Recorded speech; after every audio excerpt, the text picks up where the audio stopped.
Só o Senhor pode nos ajudar. A defesa de Estevão, que é narrada no livro de Atos 7, é interessante que percebemos que Estevão foi só mais um que tentou levar esse evangelho da graça, esse evangelho das boas novas, né?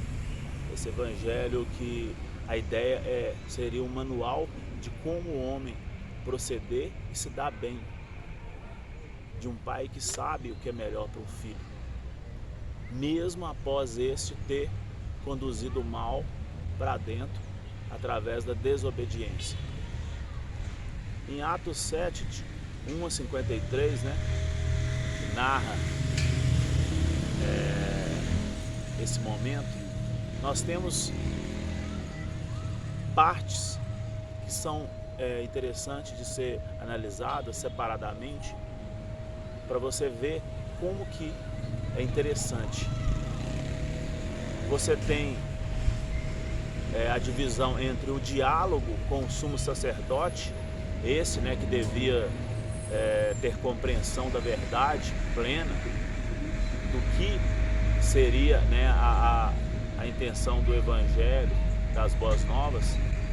E essa parte ela narra Abraão e a sua saga, né? Em Atos 7, de 1 a 8, diz que então lhe perguntou, né? Lembrando que nós estudamos o capítulo 6 no vídeo passado, 304, e Estevão foi preso, né? Então perguntou-lhe o sumo sacerdote: porventura é assim? Estevão respondeu: varões, irmãos e pais, ouve, ó Deus da glória, apareceu a Abraão, nosso pai, quando estava na Mesopotâmia, antes de habitar Harã. Ele disse: sai da sua terra e da sua parentela e vem para a terra que te mostrarei. Então saiu da terra dos caldeus e foi habitar em Araã. E dali, com a morte de seu pai, Deus trouxe para essa terra em que vós habitais. Nela não lhe deu herança, nem sequer o espaço de um pé. Ele não prometeu para ele nada, como não promete para nós, né? Mas prometeu-lhe dar posse dela e depois dele a sua descendência, não tendo ele filho. Então ele tinha um propósito, não um propósito para Moisés, ele tinha um propósito dele. As pessoas falam: ah, Deus tem um plano na sua vida. Ele tem um plano dele, e você pode se incluir ou não. No caso de Moisés, fazia parte desse plano dele, por N motivos que desconhecemos, né? E talvez temos uma ideia vaga. E falou Deus que a sua descendência seria peregrina em terra estrangeira, onde seriam escravizados e maltratados por 400 anos. E disse Deus: julgarei a nação na qual forem escravos, e depois disso sairão daí e me servirão neste lugar. Então lhe deu a aliança da circuncisão. Assim nasceu Isaque e Abraão, e o circuncidou ao 8º dia. De Isaque procedeu Jacó, e deste os 12 patriarcas. Então esse momento aqui é um diálogo, né, inicial com Abraão. Depois nós temos de Atos 7, né, capítulo 7, de 9 aos 18, temos a narração de Estevão, né, sobre os patriarcas, filhos de Davi. Olha para você ver, ele diz aqui: os patriarcas, invejosos de José, venderam-no para o Egito, mas Deus estava com ele, livrou-os de todas as suas aflições, concedendo-lhe também graça e sabedoria perante Faraó, rei do Egito, que o constituiu governador daquela nação e de toda a casa real. Sobreveio, porém, fome em todo o Egito, como de tempos em tempos o mundo, né, após a desobediência, foi entregue ao inimigo de nossas almas, né? E nós colocando o mal para dentro, nós somos egoístas, nós somos arrogantes, prepotentes, e daí vem um que sempre vai estar necessitando, né, mais que o outro. E de tempos em tempos o mundo passa por crises. Então diz aqui que sobreveio, né, fome em todo o Egito, em Canaã, e houve grande tribulação, e nossos pais não achavam mantimento. Mas tendo ouvido Jacó que no Egito havia trigo, enviou pela primeira vez os nossos pais, né, no caso os 12,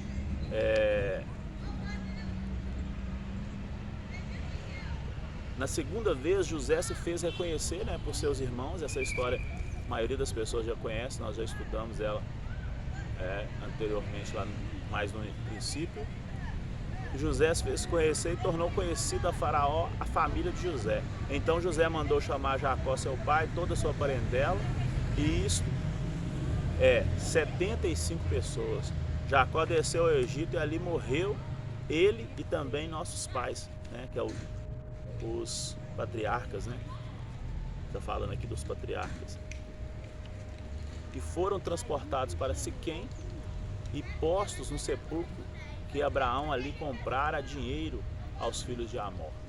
Como, porém, se aproximava o tempo da promessa que Deus jurou a Abraão, o povo cresceu e se multiplicou no Egito, até que se levantou ali outro rei que não conhecia a José. E agora nós temos um outro momento, né, narrado aqui. É interessante dividir essa etapa que Estevão faz, né, muito bem. Conta-se agora as mudanças que ocorreram de tempos em tempos no mundo, né? Uma vez que o príncipe deste mundo, é aquele que nos enganou lá no Éden, né? Na pessoa de Adão, porque a gente tem que saber que se estivéssemos lá, faria como ele fez, como ele procedeu, né? Provavelmente. E permitiu isso, né? Que colocássemos o mal para dentro de nós. E agora nós vemos a narração de Estevão, uma história já estudada anteriormente por nós lá no início. Nós estamos vindo desde Gênesis, né? Cronologicamente, entre aspas, porque a cronologia não é tão exata como está aqui no Evangelho, mas uma ideia cronológica, né? E é muito interessante fazermos assim, não estudar parte separada. Então, isso já foi narrado lá, mas agora nós vemos que nascia, né, Moisés para tentar o trabalho árduo de reconduzir a ideia central, que depois se perpetua e já era feita, feito, né, pelos profetas, que prosseguiram depois pelos sacerdotes, pelos reis e depois pelos profetas novamente, até chegar o Messias, né? Mas aqui a ideia era reconduzirmos nós humanos a Cristo novamente. E agora Moisés inicia essa tentativa de trabalho. Em Atos 7, 19 a 43, nós temos a narração que diz que este outro rei tratou com astúcia a nossa raça. Então, de tempos em tempos, o mundo muda, os governos, líderes, né, mudam. E torturou os nossos pais a ponto de forçá-los a enjeitar seus filhos para que não sobrevivessem. Por este tempo nasceu Moisés, que era formoso aos olhos de Deus. A tradução talvez perfeita seria um pouco diferente, não questão de formosura, né, mas de não de estereótipo, mas da forma, né, com que ele olhava, com que ele via aquela força, aquela vontade de não ver, né, injustiças. Por 3 meses foi ele mantido na casa de seu pai. Quando foi exposto, a filha de Faraó reconheceu e criou como seu próprio filho, né, como seu próprio filho.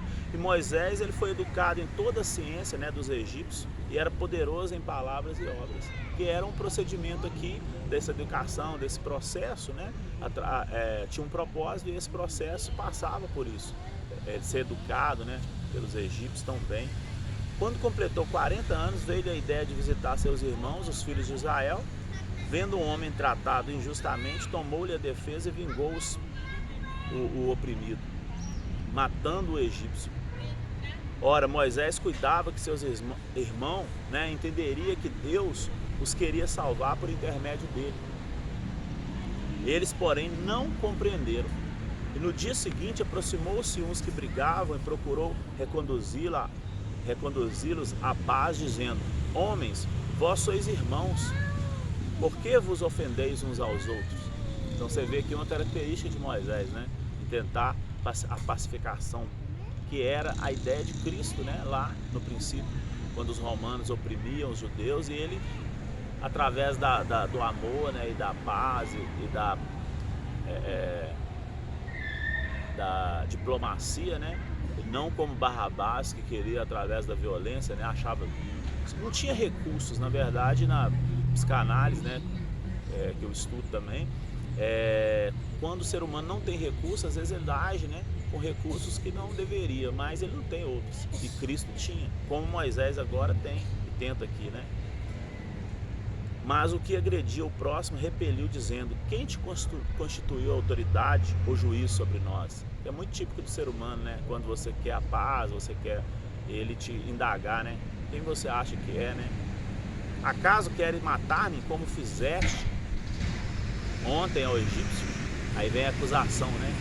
Que faz com que nós, às vezes, afugentamos, né, da presença até de Deus por temer, né?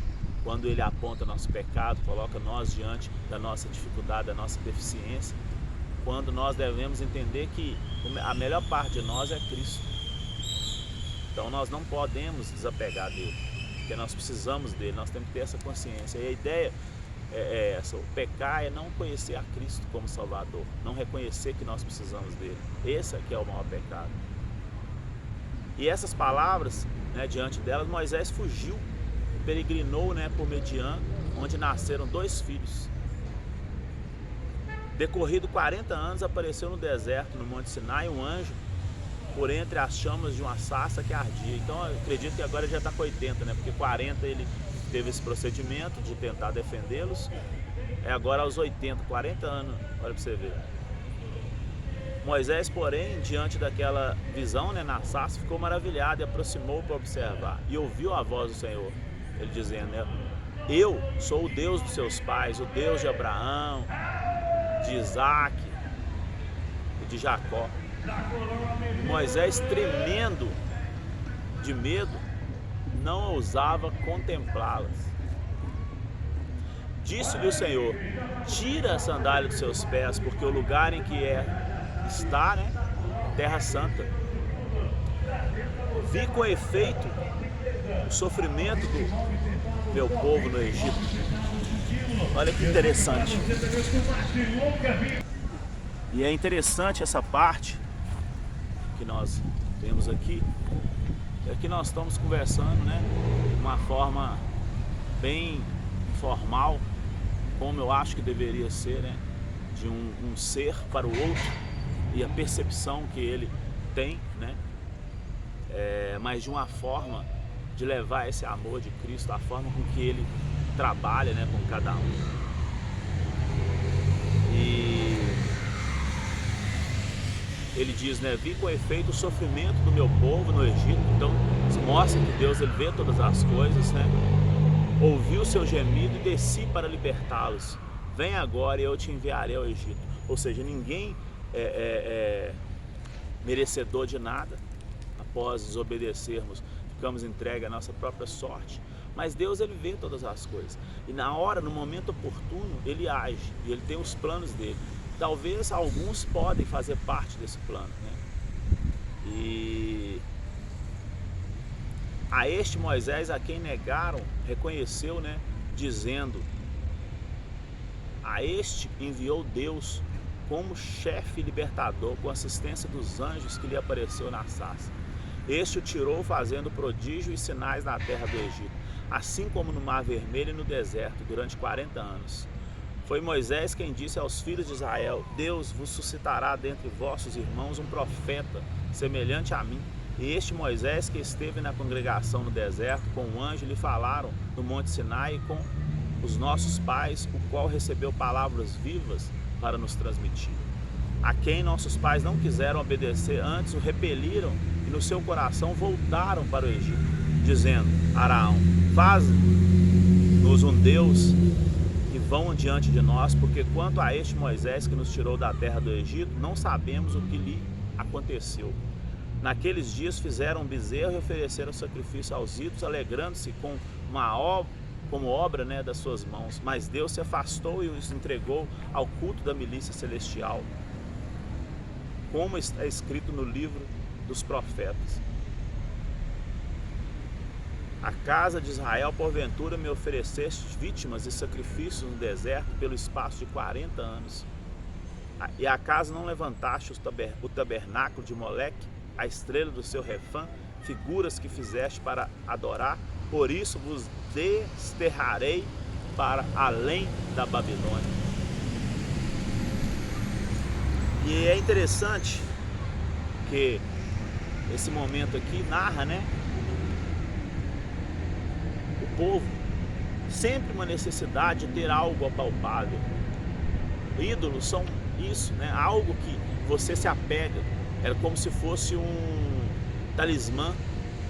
E você não tem que apegar a nada, apenas a Cristo. Só Cristo pode te redimir. Só Cristo pode te justificar perante o Pai. E aqui o povo, eles sempre buscam, né, algo. E eles buscavam na pessoa de Moisés. Porém, Moisés era apenas um profeta, fazia parte de um plano maior. E ele mesmo se perdeu quando ele bate na pedra lá, né? E depois nós já estudamos isso.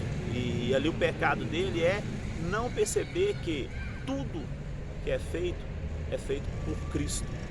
Tudo que é feito por Deus e não por nós. Nós não devemos confiar nem em nós mesmos, nunca, em momento nenhum, porque só Deus sabe de todas as coisas. E o povo, às vezes, tem essa, né, nós temos essa necessidade de buscar algo apalpável, né, mesmo que seja algo fictício. E agora nós temos a narração já, né, sobre uma, de certa forma, uma transição de liderança, né, devido a tempos diferentes, mas com um propósito comum, reconduzirmos, né, sermos reconduzidos a Cristo.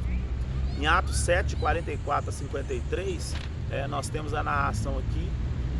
O tabernáculo do testemunho estava entre nossos pais no deserto, como determinaram naquele dia a Moisés, que o fizeste seguindo o modelo que tinha visto.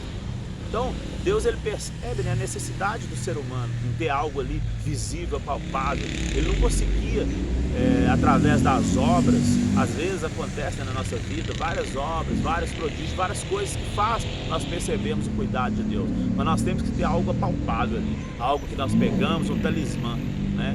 E aqui Deus, ele institui o tabernáculo, né, como forma de ter ali um local que ligássemos a ideia, né, do Criador, que lembrássemos, né? O qual também nossos pais, com Josué, tendo recebido, levaram quando tomaram posse das nações que Deus expulsou da presença deles, até os dias de Davi. Então nós vemos a transição aqui, Moisés, agora Josué, agora fala de Davi, né? E este achou graça diante de Deus e lhe suplicou a faculdade de prover morada para o Deus de Jacó, né? Como se Deus habitasse em um lugar fixo. Mas foi Salomão que edificou a casa. Então, diante dessa necessidade, permitiu, né, que Salomão, uma pessoa diplomata, mas conduzisse esse processo de ter um tabernáculo, um local ali, que fizesse com que as pessoas, ao estar ali, fosse remetida a Deus. Não que precisasse. Por quê? Porque Deus, ele está presente o tempo todo. E aqui mesmo disse, ó, entretanto não habita o Altíssimo em casas feitas por mão de homens, como diz o profeta. O céu é o meu trono e a terra o estrado dos meus pés. Que casa me edificareis, diz o Senhor? Ou qual é o lugar do meu repouso? Ou seja, tem um lugar que você pode criar para que Deus habite. Você vai estar diminuindo, né? Minimizando Deus, porque Deus é grande, Ele é enorme. Olha, é só você estudar as galáxias. E dando continuidade aqui, tem uma parada, mas nós vemos essa necessidade, né, do homem em ter algo que se apegue. A angústia, a ansiedade, né, como a psicanálise analisa, né, que é uma característica do ser humano. Então, nós percebemos, né, nessa parte aqui que fala, né, não foi porventura, por exemplo, aqui em Atos 7,50, ele diz, né, não foi porventura a minha mão que fez todas as coisas. Então por que o homem querer criar, né, um local para ele habitar? Homem de dura cerviz e circunciso de coração e de ouvido. Assim como fizeste vossos pais, também vós o fazeis. Qual dos profetas vossos pais não perseguiram? E a circuncisão aqui, ele mostra, né, como um ato de aliança mesmo, né, de perceber a necessidade que nós temos de buscar no Deus Criador, né, de todas as coisas, e não em nós mesmos. Então essa coisa de remetermos, né, a Ele. Vós sempre resistis, homens de dura cerviz, insecos de coração e de ouvidos, vós sempre resistis ao Espírito Santo, assim como fizeste vossos pais, também vós fazeis. Olha para você ver. Vou repetir aqui para ver, você vê que a história vai se repetindo, né? Qual dos profetas vossos pais não perseguiram? Como fazer agora com Estevão? Eles mataram os que anteriormente anunciavam a vinda do justo, né? O justo só é, quem que é justo? Cristo. Nós somos justificados por Ele. Então, quando chamado de justo, né, por ser justificado por Cristo, não por ser melhor, porque nem os anjos são perfeitos. Do qual vós agora vos tornastes traidores e assassinos. Vós que recebeste a lei por ministério de anjos e não aguardastes. E lembrando que aqueles que crucificaram Ele, que fizeram tudo aquilo ali, não é diferente de nós, não. Porque nós às vezes dizemos que aceitamos Ele, mas negamos Ele durante a nossa vida toda. Então, aceitar Ele é nos momentos cruciais, naquele momento que dá vontade de você indispor com um semelhante a você, ter uma conduta, né, de desígnio mal, de coração mal, que é do humano. Você ali pensar, como Cristo gostaria que eu fizesse. É um exercício, né, árduo e sempre contínuo, né? E por fim nós temos narrado como agiram com os outros, né, que anunciavam o evangelho da salvação, não esse evangelho que eles pregam, mas o evangelho das boas novas, né, e de um Deus zeloso e amoroso, né, pelos seus filhos.